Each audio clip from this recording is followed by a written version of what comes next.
Продължаваме с втора част на моето видео за почистване на гилзите. След определеното време на въртене на тумблера в подходящо помещение за работа с вода, отваряме тумблера, за да видим резултата от свършената работа. Аз практикувам. Първо изливам по-голямата част от водата.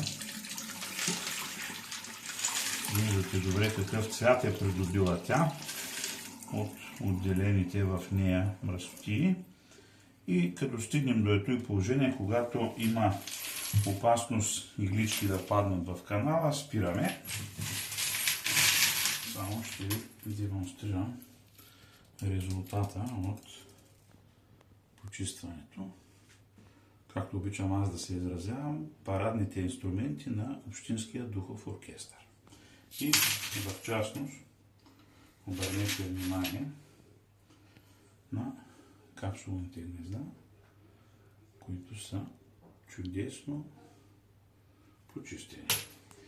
След това практикувам с изсипване на съдържанието в най-обикновена пластмасова кофа, а това изделие е кошничка за щипки.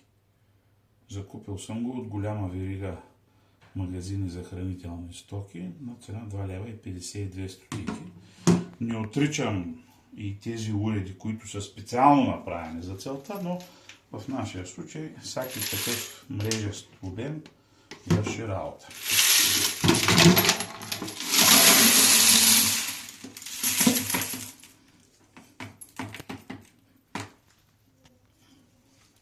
Така. И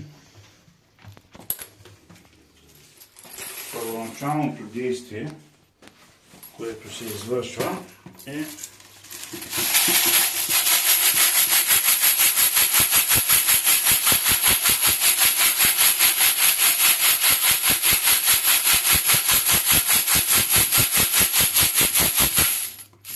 това изтръскване, което правим на гилзите от медията, и тя остава тук долу в кофичката. След което вече изплакваме гилзите и слагаме медията да се суши.